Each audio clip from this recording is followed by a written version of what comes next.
Hey there, I didn't see you. Sorry to creep in all close like this, get all up in your business, all up in your bubble and everything. For years, fans of Street Outlaws and car lovers around the world had only seen one side of Big Chief, the street racer, the TV star, the man behind the wheel of the Crow. On screen, he was known for his speed, confidence, and race day victories. But off camera, there was a part of his life he kept private for a long time, his garage. It was a place where years of hard work, personal history, and racing dreams came together. For a long time, nobody knew what was inside. Was it full of famous racing cars? Or maybe just regular tools and old parts? The mystery made fans even more curious. But finally, the day came. The door of Big Chief's secret garage opened, and what people saw inside truly left them speechless. It was not just a room filled with tools and machines. It was a space that showed who Big Chief really was, both as a racer and as a person. When you first walk into the garage, it doesn't feel like a place meant to impress visitors. There are no fancy floors, no bright lights, no showroom cars, polished for display. Instead, it feels like a real working space, a place where things are built, taken apart, tested, and built again. Tools are neatly placed, and different sections are organized carefully for different tasks. There's an area for mechanical work, another for filming his YouTube videos, shelves full of car parts, bolts, wires, and notebooks. It's clear. This space has grown over the years, just like Big Chief's career. In the early days, he worked in small garages with limited tools. But as he became a respected figure in the street racing world, his workspace expanded. Today, his garage is big, but not for show. It's designed for serious work. At the center of the garage stands the Crow, the car that made Big Chief famous. But it's not the exact same car fans saw on TV in the beginning. The original. Crow was a 1972 Pontiac Lehman's, a beast of a car that represented his style and personality. Sadly, in 2015, it was badly damaged in a serious racing crash. Many people thought he would replace it, but Chief didn't want to move on. He wanted to rebuild. He found a 1970 Pontiac GTO roller and turned it into a new version of the Crow. But he didn't just copy the old car, he made it better. He took pieces from the damaged original, including the powerful engine, and used them in the new build. The engine was enhanced with cast aluminum Edelbrick heads, twin 94mm precision turbos, and a fuel system that could push over 60 pounds of boost. This setup gave it enormous power while still keeping its roots. Even though the car's body looks rough and mismatched in color, that doesn't matter. What matters is what's under the hood, and this car is a monster. But the Crow wasn't the only thing hiding inside Big Chief's garage. Once you look beyond it, you start to see all the other hidden treasures. In one corner, there was an older Chevrolet being transformed with a modern engine and updated suspension. It wasn't being built for immediate racing. Instead, it was part of a long-term personal project. Big Chief had explained in past interviews that he loves working on cars without the pressure of deadlines. That way he can test new setups, tuning methods, and designs in a relaxed way. It's not just about building cars quickly. It's about learning, experimenting, and improving. He uses these builds to try different ideas. Some work, some don't, but every one of them teaches him something new. One of the most interesting projects in his garage is a small tire build. Most fans know Big Chief for big tire, high horsepower machines, but small tire racing is becoming more popular, and he's exploring it too. These types of cars require a different strategy. You can't just rely on raw power. You need balance, control, and good setup. The small tire build in his garage had a lightweight body, carefully measured suspension, and an engine built for precision over brute force. This showed a different side of Big Chief, not just the racer, but the thinker and builder behind the scenes. There were also frame-off builds, cars completely stripped down to the frame, ready to be rebuilt from the ground up. One of them was a matte black chassis with no body panels yet, just tubing, suspension parts, and a vision. Another was an old-school Djibouti car, stripped and prepped for serious street racing action. Walking deeper into the garage, you see more than just projects. There's an entire section dedicated to engines. Big Chief is known for chasing horsepower, and it's clear here. Engines sit on stands, some naturally aspirated, some with massive turbochargers or blowers mounted. Each engine is different, built for a different type of performance, either for the track or the street. You can smell oil, metal, and hard work in the air. Everything is carefully arranged. Transmission cases, gearboxes, differentials, and bins full of smaller parts. Each item is labeled, sorted, and easy to reach. Anyone who builds race cars knows it's the small things like fittings, brackets, and hoses that make the difference. Chief clearly knows this too, and his attention to detail shows, but perhaps the most surprising part of the garage isn't mechanical, it's personal. In one corner, there's a wall filled with old photos, black and white shots of Chief as a young racer, Polaroids of him standing next to his first builds. Photos with trophies, but they're not displayed proudly like in a museum. Some are dusty, some are tucked between tools, others sit beside oil cans. It feels like memories are living among the machines. And then there's a small table, almost hidden, with a stack of old notebooks. These aren't just sketch pads. They're handwritten logs of tuning setups, race day notes, engine specs, and trial and error learnings from years of building and racing. It's like a personal journal that shows how far he's come and how much he still wants to learn. There are also fun secrets. In the background of his YouTube videos, sharp-eyed fans have often spotted strange cars or frames and asked, "What's that?" One that caught attention was a two-door Chevrolet. It's a Corvette that looked pretty normal from the outside, but rumor has it he's turning it into a sleeper. That means a car that looks slow or stock, but has crazy performance hidden inside. Big Chief hasn't revealed the full plan for it, but it shows how creative and unpredictable he can be. His fans love this mystery. It keeps them watching closely, waiting for the next surprise. So what did people really find when they opened Big Chief's garage? Yes, there were amazing cars, powerful engines, and advanced tools. But more than that, they found a story, a journey. A man who started from the bottom, working in small, crowded spaces with limited resources, and built his way up with passion, patience, and knowledge. The garage is not just a place to build cars. A place where dreams were built, broken, and rebuilt again. Every corner has meaning. Every car, whether it's finished or still a bare frame, has a purpose. Every bolt and screw tells a part of Big Chief's story. And the truth is, it's not just about racing. It's about commitment, about staying true to your roots. It's about learning through failure, about never giving up on what you love. Even when things go wrong, like with the Crow. Big Chief could have replaced that car after the crash. He had the money, the fame, and the options. But he chose to rebuild it, to honor what it meant to him. That says a lot about the kind of person he is. When fans saw what was inside his garage, they didn't just see horsepower, they saw heart. And that's why the reveal was so powerful. It's because it reminded everyone watching that behind every great racer, there's a place like this, full of hard work, deep thought, and real memories. So yes, what they found in Big Chief's garage truly was speechless. Not because of how expensive it was, but because of how real it was. The moment someone walked into Big Chief's garage, they immediately realized it wasn't just a regular workspace. It was something far more meaningful. The garage was clean, organized, and full of life, almost like it was frozen in time. Cleaned tools were placed neatly on the tables. New parts were still sealed in their boxes. It looked like Big Chief had recently been working on several car projects.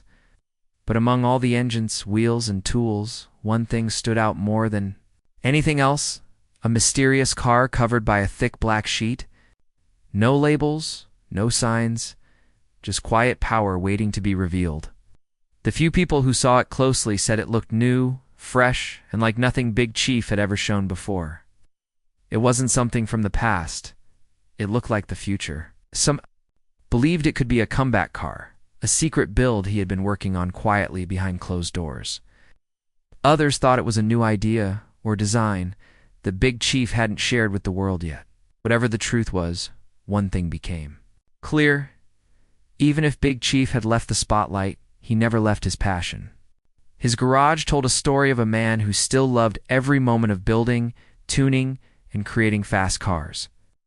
The visit to the garage gave fans a sense of hope. Many had believed he quit racing. But that garage, that car, under the black cover, said something else. It said Big Chief never really walked away. He just stepped back. He was still building. He was still dreaming. He was still racing in his heart. For fans, this wasn't just surprising, it was emotional. It reminded them of the Big Chief they saw on Street Outlaws, the man who never gave up and always pushed for something bigger and better, even when the cameras were off. And to understand why that garage mattered so much, we have to go back and understand the man behind it. Big Chief's real name is Justin Shearer. He was born on December 9th, 1980, in Louisville, Kentucky. From a young age, Justin was different. While other kids played with toys, he played with tools. He spent time in his father's auto repair shop, watching engines come alive and learning how cars worked. He was only 9 years old when his love for racing started. Sadly, tragedy struck early in his life. His father passed away for reasons that were never made public. After that, his mother had to move the family to Oklahoma City when Justin was just 12 years old. It was a hard time for the young boy, but Oklahoma City opened new doors. It gave him a fresh start. It also gave him Route 66, a legendary place, where street racers met at night to show their speed. Justin would watch these older racers with wide eyes, dreaming of the day he'd join them. By the age of 16, Justin entered his first street race. He didn't win. He lost to someone driving a Chevy Beretta. But instead of quitting, that loss made him even more determined. He saved up and bought a 1972 Pontiac Lehman's. He called it the Crow. That car became part of who he was. It became one of the most iconic cars in street racing history. By the time he turned 22, Justin was already being called Big Chief on the streets of Oklahoma. He wasn't just a kid with a car anymore. He was a serious racer. In the early 2000s, he joined a local top 10 street racing list. It was simple. The fastest drivers challenged each other to earn their spot. This list wasn't on TV, it was handwritten. But it meant everything. The Discovery Channel found these racers and saw something special. They started a show called Street Outlaws, and Big Chief was front and center. He wasn't just a racer. He became the host of the show. His personality, skills, and love for the game made him a star. Fans loved him. The show exploded in popularity, and Big Chief became a household name across America. Big Chief's success didn't stop on the track or on television. In his personal life, he had big moments too. He got married to Alicia Shearer in 2006. And together, they had 2 sons, Corbin and Koval. They seemed like the perfect family. Big Chief often spoke about how much he loved his children and how proud he was of them. But life is never as simple as it looks on the outside. As Street Outlaws became more demanding and Big Chief's popularity grew, things at home started to change. He was spending more time at races, in the garage, and filming episodes. The fame that gave him everything also started pulling him away from his family. By 2017, Big Chief and Alicia went through a separation. Later said that he was too focused on his career and didn't give enough time to his family. Around the same time, Big Chief started dating fellow racer Jackie Brosh. This brought in a wave of rumors. People accused him of cheating, especially since the timing overlapped with his divorce. But Big Chief denied it and said the relationship started after the split. Even during all this chaos, Big Chief didn't stop working. He kept racing. He kept building. He kept showing up to events and supporting the community. But in 2021, something strange happened. Fans noticed that Big Chief had disappeared from new episodes of Street Outlaws. There was no announcement, no warning, just silence. People began to talk. Some thought he had left the show for good. Others believed he was facing personal issues or in rehab. Some even said he might be done with racing forever. The internet was full of guesses, but nobody knew the truth. Then Big Chief broke his silence. He posted on social media saying he had taken time off to focus on his workshop and his family. He wanted to reset, to breathe, to take care of the parts of his life that had been ignored for too long. He also laughed off the rehab rumors, saying the only things he was addicted to were speed, adrenaline, and gasoline. He posted pictures of a new car build and hinted that he might be back on TV soon. Fans were thrilled. The love never left. People were just waiting for their racing hero to return. One of the biggest shocks for fans came when Big Chief announced that he and longtime friend and partner Sean "Murder" Nova Ellington were no longer working together. For years, the two had shared not only a racing partnership, but a deep friendship. They co-owned Midwest Street Cars, where they built some of the fastest and most iconic street racing vehicles in Oklahoma. Their chemistry, teamwork, and humor made them one of the most loved duos on Street Outlaws. So when the announcement came that they had split, fans were heartbroken and confused. Speculation grew online. Some fans thought they had a fight. Others assumed it was about money or business disagreements. People talked about creative differences, jealousy, and even betrayal. But again, Big Chief cleared the air. In a social media post, he said there was no fight, no anger, no hate. They had just grown apart. Life had taken them in different directions. Big Chief wanted to focus more on his family and his personal projects, while Sean had his own path. Sometimes friendships change, and that's okay. It wasn't the end of the world, it was just the end of a chapter. Big Chief was ready. To write a new one, he went back to basics.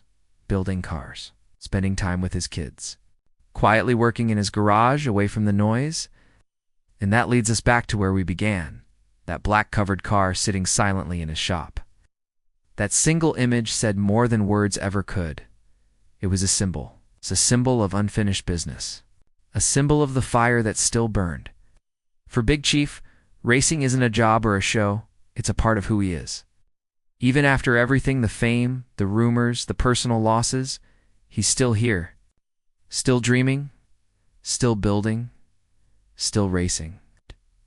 And when he comes back, whether on TV or in the streets, the world better be ready. When people talk about street racing on TV, one name always comes up: Big Chief. For years, he was the face of Street Outlaws, the guy everyone watched, admired, and respected. Fans loved his personality, his cars, and the way he raced. But one day, he was just gone. No final episode, no big goodbye, just silence. Rumors spread like wildfire. He had quit. Others believed he got fired. But the real reason was much more complicated and deeper than fans ever expected. Big Chief, whose real name is Justin Shearer, had grown frustrated with how the show was being handled behind the scenes. It wasn't about losing races or fame, it was about staying true to his values. He noticed that the producers had started using a new race Sure-Wayne rule. This rule allowed racers who won preseason races to join the show's main cast. On the surface, that sounds fair, right? But Big Chief didn't think so. He believed it was being used unfairly. Some racers, especially those from Street Outlaws, Memphis, were getting more chances than others, or someone who believed in true street racing, where the best racers proved themselves on the street and not in backroom deals. This was a problem. He felt like the soul of the show was being lost. This wasn't the first time Chief had stepped away. The past, he'd taken a break after a terrible crash while racing Brian "Chucky" Davis. His car lost control, and the crash left him with serious injuries, including damage to his spine. That break was for physical healing. But this time, it was for something deeper, protecting the integrity of racing. Chief also explained in a YouTube video that while filming for the 405 show, he was asked to stay longer than expected. His car had problems and needed repairs, which took almost 8 months. During this time, he had plenty of time to reflect. He realized he was no longer happy working under TV rules that didn't match his love for real street racing. And so, he made the hard decision to walk away from the spotlight. Not because he was done racing, but because he was ready to do it on his own terms. He didn't make any big announcement or farewell speech, just quietly stepped away, letting his actions speak louder than any headline. Fans were left wondering, what would he do next? Would he ever return to TV? Or was this truly the end of Big Chief's time on Street Outlaws? No one knew. But one thing was clear. Chief wasn't finished with racing. Not even close. So what? Did Big Chief do after leaving the show? He didn't disappear. In fact, he got even busier. He teamed up with another racer named Phantom and started a new shop called 187 Customs. This wasn't just another garage. It was a personal space where he could build, test, and race cars his own way without the pressure of television cameras or production deadlines. He also focused more on his YouTube channel, giving fans a closer look into his life. Through these videos, fans finally got a real peek behind the curtain. No producers telling him what to say, no scripts. Just Big Chief being himself, working on engines, fine-tuning machines, and racing with pure passion. One of his most exciting projects was bringing back his legendary car, the Crow, and testing out another vehicle called Caddy Jack. These builds weren't just about making fast cars. They were about pushing limits, learning, and doing what he loved the most. Then came the garage. Yes, the garage. The one fans had heard about but never really seen. When he finally showed the inside of his personal garage, it wasn't just a bunch of car parts and tools thrown around. It was organized, clean, purposeful, and in one corner, under a heavy black tarp, was a car no one had ever seen before. This mystery car wasn't featured on the show, hadn't been posted on his Instagram or YouTube either. But those who saw it in person said it looked new, different from anything Chief had shown before. Could it be a comeback car? Is he secretly working on a new street beast that would blow the competition away? Nobody knew for sure, but it had fans buzzing. Next to that car were walls full of memories, photos of past races, newspaper clippings. In drawings, it was like walking into a private museum. Every item told a story. A wrench that had been used during his first race. A spark plug from a winning run. It wasn't just a garage. It was history. His history. Even more impressive was how much time and detail he poured into his builds. Chief didn't cut corners. Every wire, bolt, and frame was placed with care. He wasn't racing for money or cameras anymore. He was racing for love. He even posted videos of his test runs, showing real results, real problems, and real victories. That kind of honesty is rare in today's world of stage drama and social media filters. What Big Chief is building now is something different, something real. And fans have responded with support, encouragement, and most importantly, curiosity. What else is hiding under that tarp? What other secrets are waiting to be revealed? One thing is for sure, his garage is not just a workshop. It's a symbol of who he truly is when the cameras are off. Big Chief's journey didn't stop at racing and YouTube. Behind the scenes, he's also built something many people dream about: financial success through hard work and smart decisions. Today, Big Chief's estimated net worth is between $2 million to $3 million. That's a lot of money. But how did he earn it? Well, it didn't just come from TV appearances. Let's break it down. First, there was his role on Street Outlaws. As one of the show's original and most loved cast members, Chief earned a solid paycheck. And as the show grew more popular, so did his earnings. Spin-off series, special episodes, and other TV appearances added more to his income. But racing also played a big part. Although exact race winnings are not always shared publicly, it's no secret that Chief was a top competitor. Winning races brought in prize money and boosted his reputation. Then came merchandise. Chief turned his name into a brand. Hats, t-shirts, hoodies, all sold under the Big Chief or Midwest Streetcars name. Fans bought them not just for fashion, but to show support. This stream of income added another layer to his success. But that's not all. This Big Chief also worked with sponsors and automotive brands. Companies trusted him to represent their parts, products, and performance tools. Trust turned into endorsement deals and sponsorships, all of which paid well. And like many smart entrepreneurs, Chief didn't just rely on one source of income. He invested in real estate, buying properties for personal use and rental income. Also expanded his garage services by offering custom car builds, engine tuning, consultations, and online sales. Midwest Streetcars, his original shop, became a trusted place where racers could get expert help. It wasn't just about fixing cars. It was about building relationships. That trust turned into long-term business. Recently, Chief has taken his skills even further by getting involved in automotive-related businesses, from repair shops to custom parts. All of these added up over time, creating a well-rounded financial portfolio. But there's more. Big Chief has built a strong presence on YouTube where he shares videos of his builds, test runs, and street racing moments. This isn't just for fun. YouTube pays creators through ad revenue, and the more subscribers and views he gets, the more he earns. Sponsored videos also bring in extra cash. So even though he's not on TV anymore, Chief is still making a good living doing what he loves. The best part is doing it his way. No pressure, no contracts, no rules he doesn't agree with. It's just passion and freedom. He works with the people he trusts, on the cars he cares about, with the fans who truly support him. So, what's next? That's the question everyone wants answered. Will Big Chief return to Street Outlaws? Will he debut a new car from under that black tarp? Or will he continue building his empire quietly from behind his garage doors? Time will tell. But one thing's certain, Big Chief isn't done yet. He's still racing, still building, and still inspiring. Whether it's through a YouTube video, a late-night test run, or a surprise garage reveal, he remains one of the most passionate and respected figures in the racing world. Fans are watching. The engines are ready. And whatever comes next, it's bound to leave us speechless once again. Big Chief's story is more than just the tale of a street racer. It's the journey of a man who stayed true to his passion, even when it meant stepping away from fame in comfort.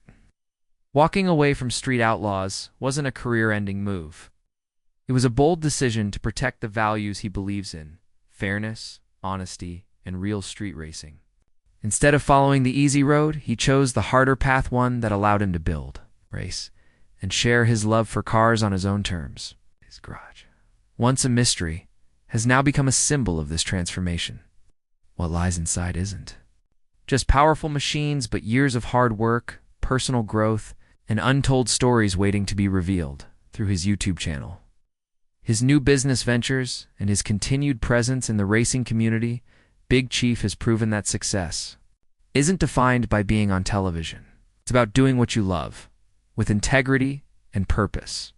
His net worth, business smarts, and loyal fan base are all proof that walking away was not the end, but the beginning of something more real, more personal, and more fulfilling.